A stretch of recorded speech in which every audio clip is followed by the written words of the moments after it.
Hello there. Good evening. I'm Srikanth Acharya, CEO at offineeds.com, and we feel super privileged to be one of the awardees to have got the opportunity to produce official merchandise for ISRO.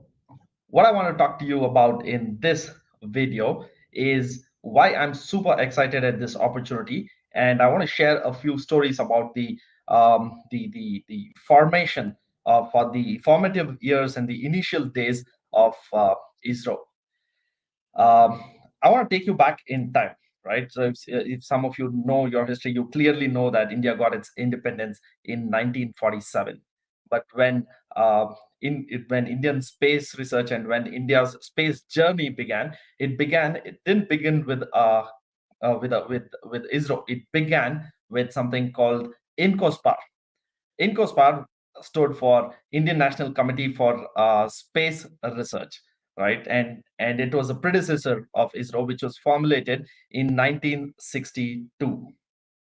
Now I want you to think about those ages, right? 1960s, what it was like. India was a very young nation. It just had about 1947. It is when it gained independence. But even then, it was a very young teenager. There was a lot of unrest. There were wars. There was accession of different states, which was happening. Up until 1961, Goa was not a part of India. It was under the Portugal rule. So up until 1961, the concept of India, the idea of India as a nation was still, work in progress, so to say, right? And India did not come blessed with a silver spoon. It did not have a lot of resources or anything, right? So back then, India was strapped for cash, strapped for resources, and still a country that is trying to get on its feet and trying to um, catch up with the rest of the world and still had a lot of basics to be put in place. 1962 is when INCOSPAR was formed. It was formed on the exact same year when Indo-China War happened and when China occupied what we now know as Aksai Chin, which is a significant portion of the northern part of India around the Kashmir area. 1965 is when India-Pakistan war happened, right? So I want you to know that India was seriously depleted of resources in the 1960s. And despite that, there were some visionary leaders, some amazing scientists who had a great sense of pride and great vision for India, who went on to convince the nation, convince the leadership at that point of time that investment had to be made for space and space research.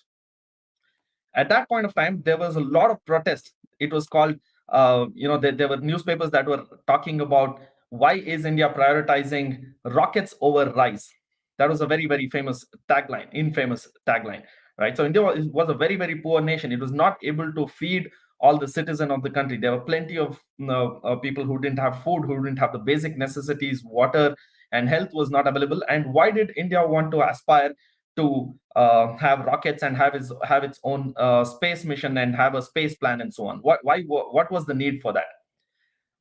I want to take you back to global politics at that point of time. Around 1960s, the Cold War was at its peak. Like the United States of America and back then the Soviet Union were arch rivals, and there was Cold War that was going on every front, right?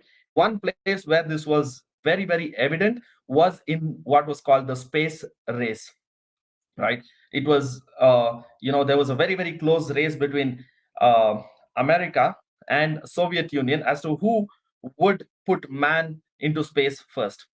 And surprisingly, to the entire world surprise, Soviet Union won that race. They put Yuri Gagarin was the first man in space in 1961.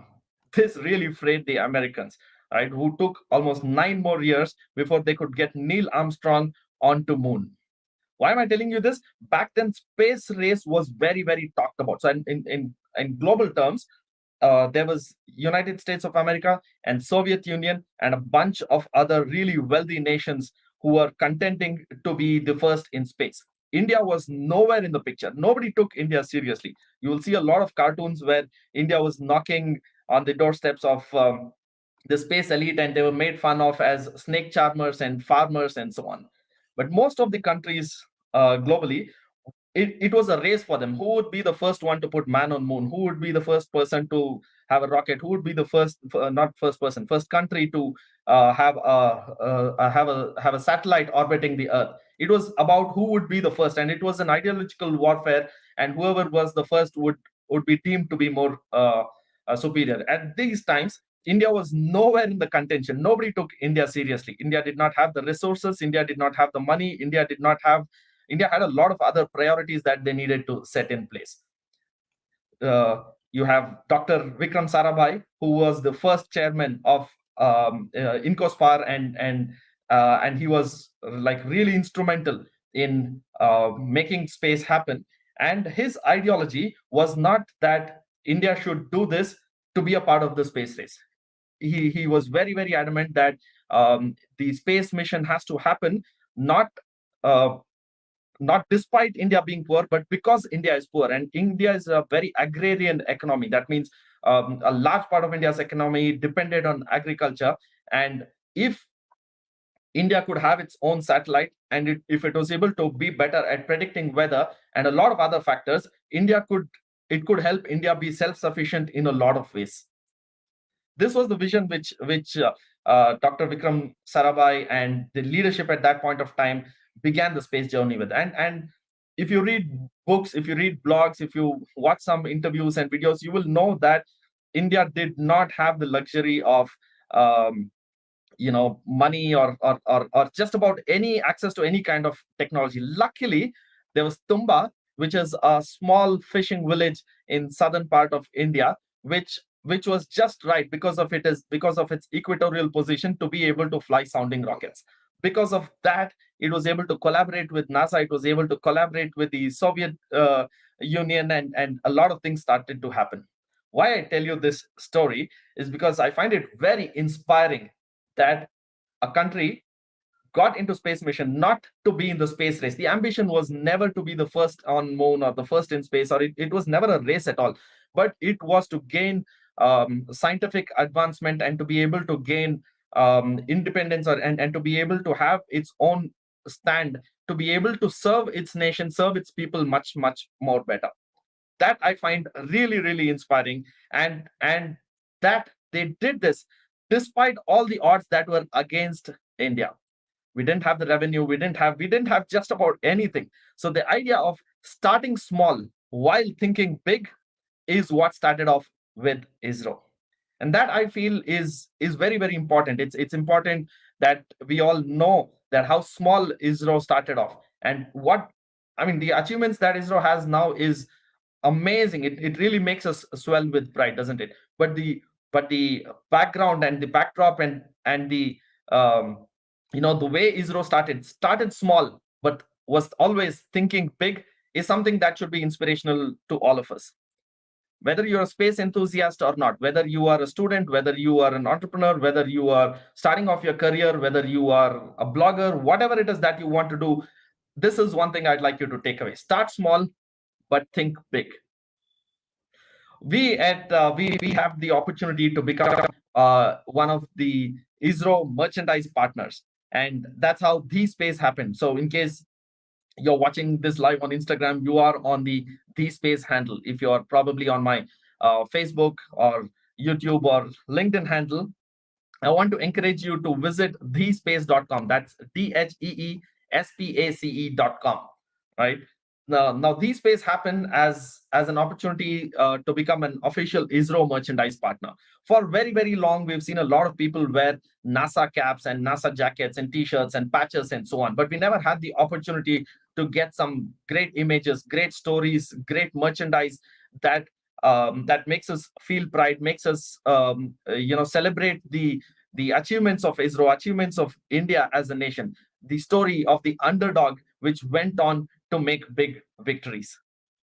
That's why I'm super excited about Dheespace, and that's why I feel it's very, very important that um, ISRO is a government organization, and it's not very open. It doesn't share a lot of information, but here is an opportunity where we get to produce merchandise for ISRO and celebrate its victories, and to be able to to tickle our interest in space and science and technology.